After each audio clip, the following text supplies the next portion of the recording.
This video covers a couple of sessions at the start of the winter at Southampton Water. I was in two minds whether to put this out or not, or wait until I had a decent session here. Circumstances had conspired against me, meaning I had little time to go sea fishing, and matters didn't improve, and I'm now without my means of transport. So without dwelling on the woe is me angle and apologising for not putting out any recent content, I'm belatedly sharing these experiences for the lessons learnt and also covering a venue I hadn't fished before. I'm at Ensign Way and I've set up with Catch Anything rigs. These are 3-hook clip-down versions, with one having size 2 hooks and the other one with size 4s. Being at the end of November, I'm here in the hope of catching a flounder or two, but I'll settle for anything given that I haven't looked over the ground before starting and the water's quite clear. Because I'm hoping for flatfish, my rods are kept quite low. This is one of the many critical mistakes I made in this first session, which I'll come back to later. Using two rods means I can cast one out at distance and use the other one searching different ground that might be anywhere close in to beyond where I've been casting the first one. There's a double tide here and I've arrived far too late at the top of the first tide, so I'm fishing over high water and the tide down to just until it gets dark. As I'm about to cast my second rig out, I'll run through the locational details. As usual, I'm using Google Earth and I'm zooming into Southampton Water. Here are some of the main venues and ones that I've previously made videos for. There's a link to the playlist in the top right hand corner and in the description of this video. The east side of Southampton Water is generally more accessible, and here are the main venues running from Western Shore down to Warsash. The part I'm fishing is at Hamble-le-Rice between Westville Common and Hamble Common. It's quite easy to get to since you just head for the industrial estate next to the BP oil terminal. Here I'm showing the nearby marks which I've previously fished. I've caught flounders near to the oil jetty, so I know I'm in the right area for them. Having followed Hamble Lane, you get to the shoreline by driving down Ensign Way right through the industrial estate. There's a slipway there and you can go in either direction to fish. For this video I've chosen a mark to the northern side, but I do intend to cover the south as well at some point. The post to my left marks the end of a pipe, which I didn't know about before I started fishing. I suspected that there was something underwater there, so I wasn't going to cast over it.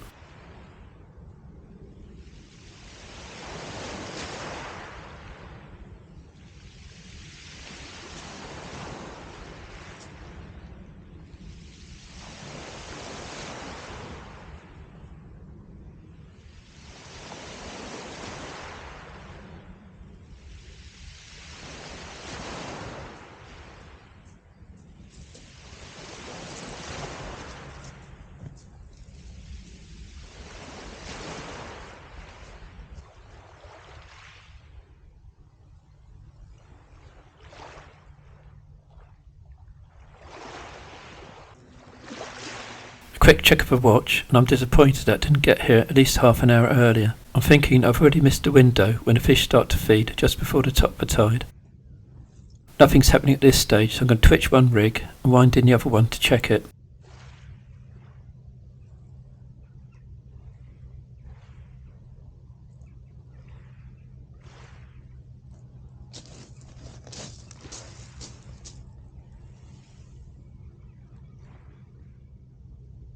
I'm winding in slowly since I'm not suspecting that there's anything wrong at this stage.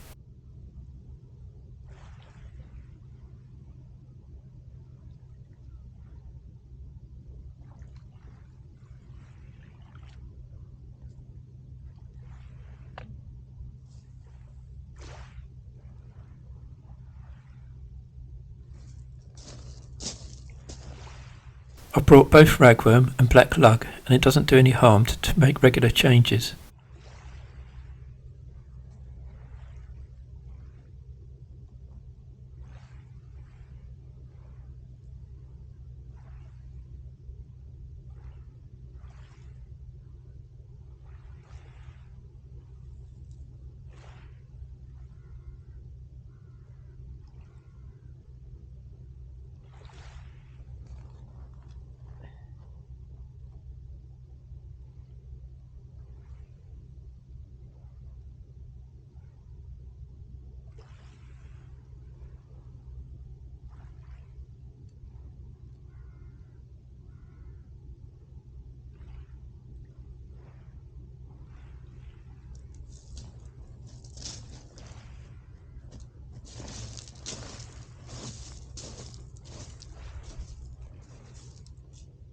I'm not always clipping down a rig since I'm not always casting huge distances.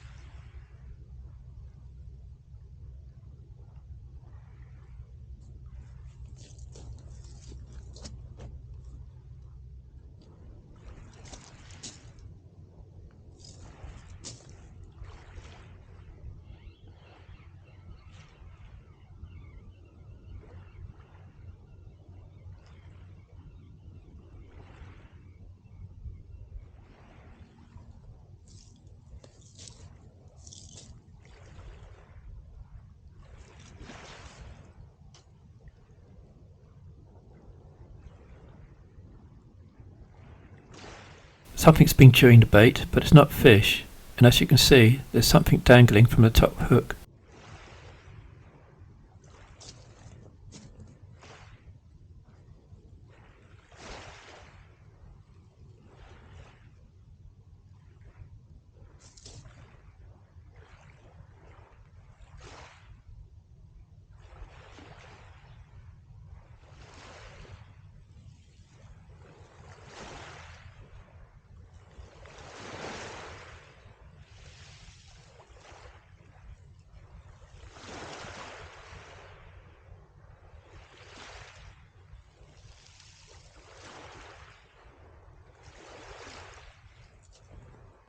The culprit here is a whelk, and that's quite common.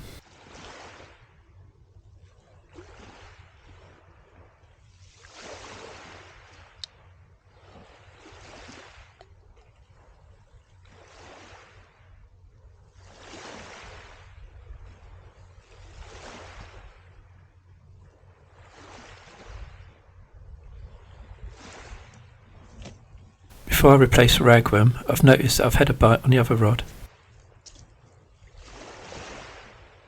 A strike, but there doesn't appear to be anything there.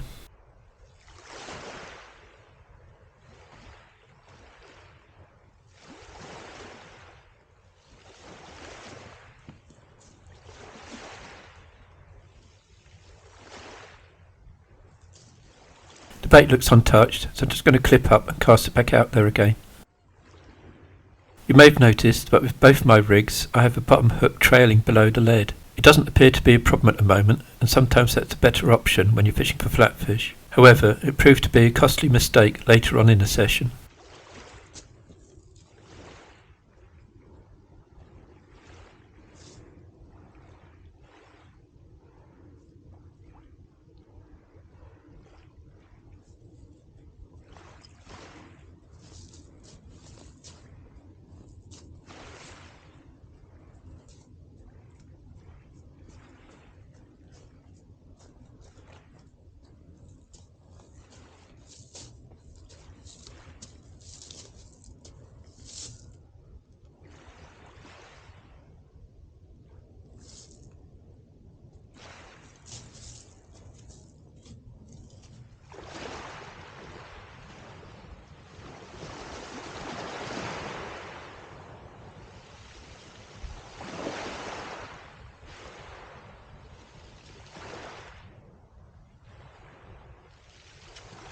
I've rebaited my other rig and I'm clipping down again for a longer cast. Thinking that I had a bite at distance, I left both rigs out there.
At this stage, I still don't think there's anything wrong with the way I'm fishing.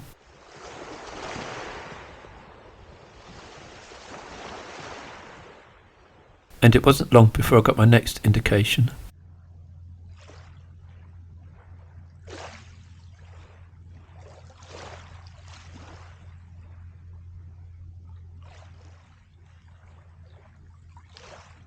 My tip was definitely moving, but it wasn't a positive bite.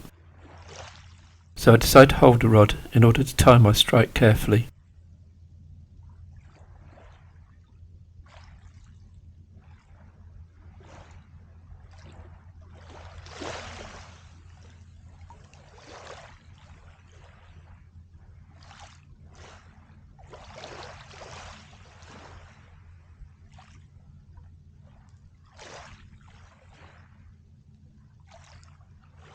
Eventually the tip moves again and I've got a fish on.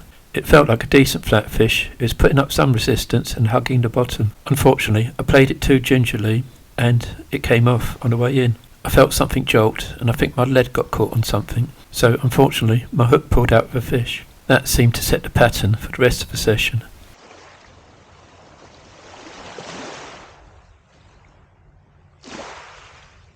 I get a slightly better bite on the other rod and I connect with another fish. Once again it feels like a decent flat fish and I'm playing it slowly since I don't want to lose it. With hindsight that was a stupid mistake since I get exactly the same outcome. My rig gets snagged up and I pull out of a fish.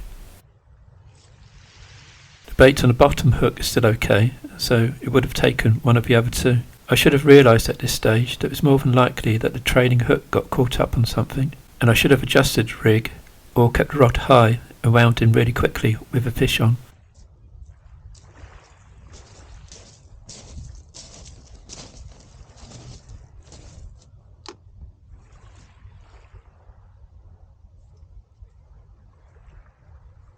Not knowing what the underwater features are, I've still got my rod's position quite low. Having lost two decent fish, I should have raised the rods a lot higher, but this was to be one of those sessions where I was making mistakes and not adjusting for them. I'm into my third decent fish and this one's fighting harder than the other two. Even though I had the rod held much higher this time, it still managed to snag me. The way it was fighting, I'm thinking this was a half decent bass. Something jolts again and the hook pulls out. This time I'm thinking the fish had been on the top hook and it was the middle hook that got caught up since I lost that snood. Even though I've now lost 3 fish and there's a little bit of rain, I'm still not being put off. Another good bite, I'm into another good fish. Unfortunately this time it snags me straight away.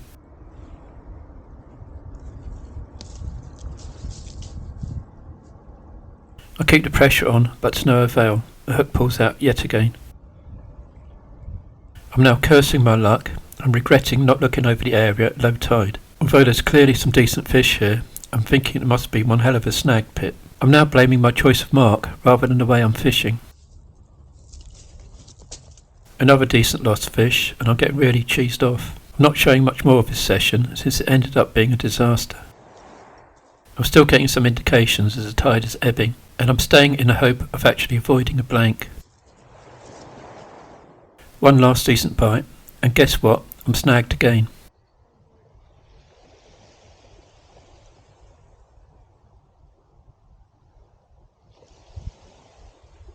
Since I can still feel the fish on, I'm going to move myself to a position where I think I can free it. Unfortunately, that didn't work and I end up pulling out. What a frustrating session. 9 decent bites and 7 lost decent fish. And it's been a long time since I've had a scorecard like that. One consolation though, that by the time I packed away, the tide had gone right out. That then allowed me to look over the ground that I'd been playing those fish, and I then realised why I was losing them. Tempting fate, I was back again the following day to try and put things right. Notice this time, I'll be fishing with my rods set high. I'm using the same rigs, but this time one of them's having a much lighter lead, and both are fished as paternosters without a trailing hook. I was so eager to make amends that I've arrived an hour before the top of the tide, and I've already got one rod out. I know that there's plenty of fish here, so it's worth coming back, even though the conditions are slightly different. The wind's changed direction, and it's a lot colder than the day before. I chose to fish the same mark, but about 20 yards further to the right. What I found out by staying till it got dark the day before was that I had been casting over an area of oyster beds.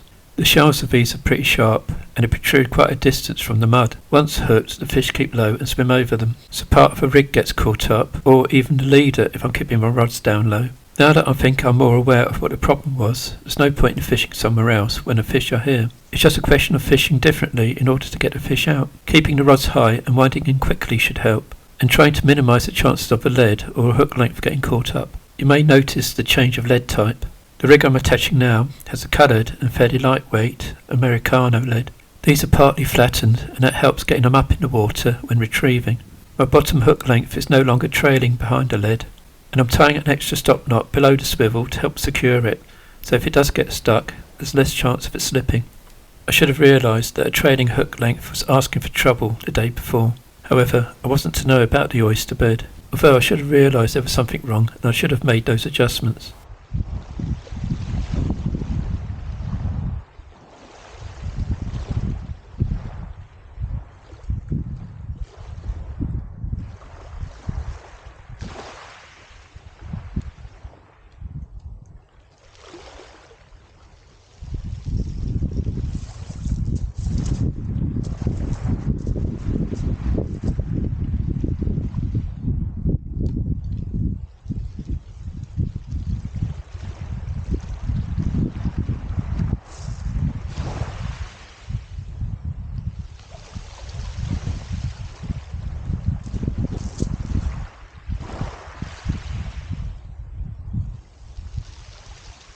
The good thing about using stop knots rather than crimps is that you can make adjustments to your rigs.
No bites yet, but it's time to reel in the first rig to check the baits. Notice I'll be reeling in a lot quicker this session. I'll be trying to do this even with a decent fish on. The day before I gave a fish too much of a chance to snag me, and I'm not going to make that mistake again.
I'm using the same bait as before with some pretty good quality ragworm. I prefer them on the smaller size if I'm trying to catch flatfish.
I'm a bit disappointed with the lack of action at this point, since it's about half an hour before the top of the tide.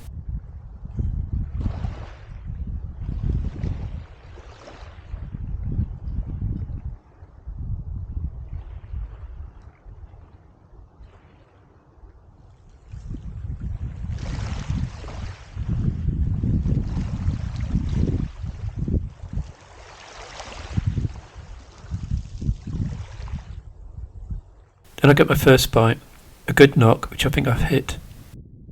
It didn't feel like a decent fish, so I put the rod down so I get much better bite on the other one. This feels like it's a fairly good fish. It doesn't feel as good as the ones I had on the previous day, but I'm not going to give it any quarter. Whilst keeping the rod high, I'm just going to try and reel it straight in.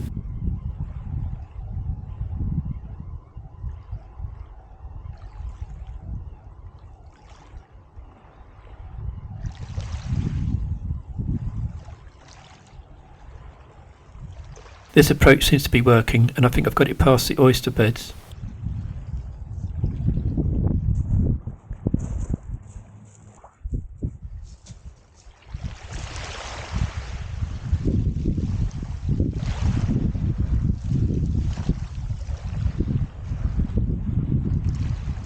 Well, it's not what I was hoping for, but at least it's a result.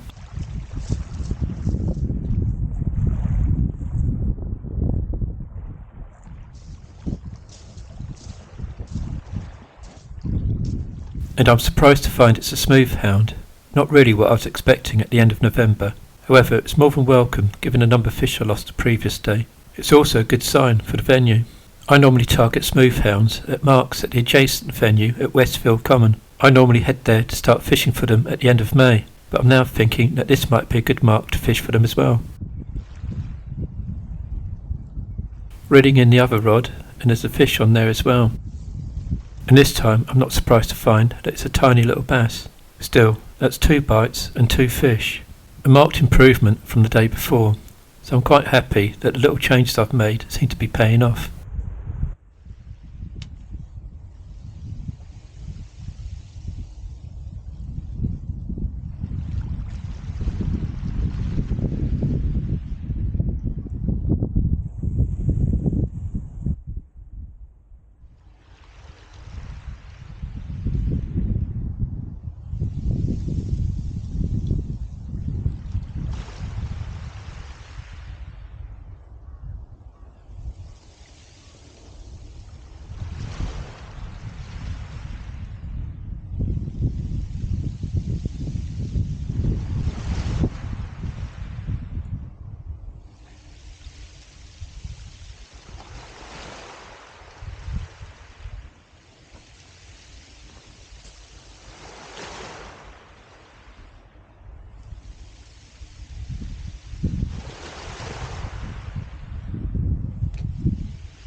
It's now the top of the first high tide, and I'm looking forward to the rest of the session.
My next little indication comes as the water starts to recede between the two high tides.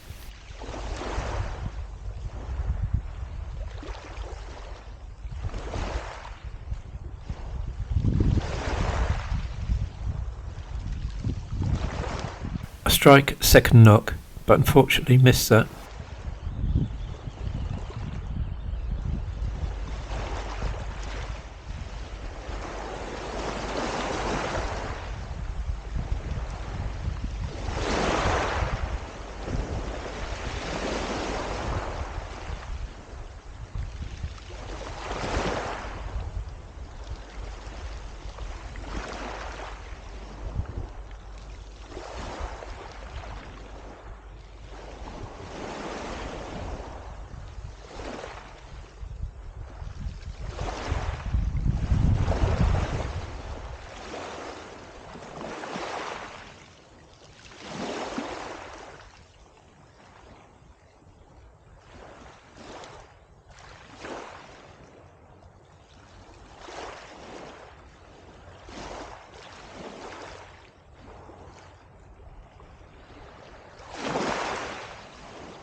I do manage to hit the next bite though, and I'm into another fish. It feels similar to the smooth hound I had on earlier, and definitely not like the fish I hooked the day before. I'm still winding in quickly though, to lessen the chance of it snagging me.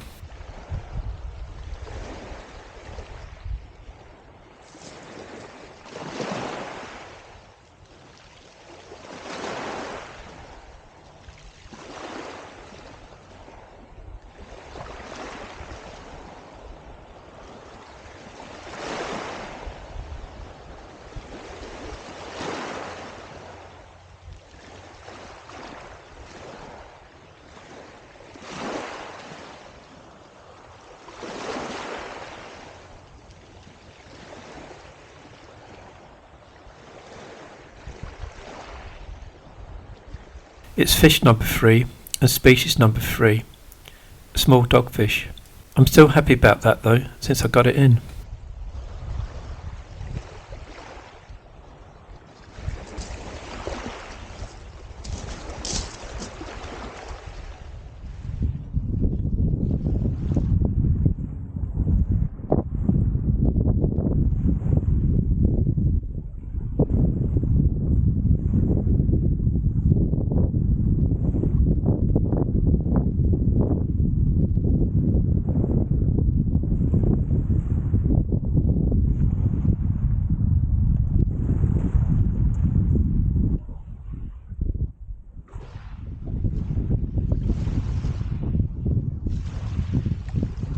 I'll get my fifth and unfortunately last bite of the day. I managed to miss it, and I was pretty disappointed that there was no further action in the session. It just goes to show how things change from day to day. A lot more action and from different species the day before, but nothing to show for it. At least on this occasion I hit 3 out of my 5 bites and I got all 3 fish in. Just making a few minor adjustments seemed to make all the difference.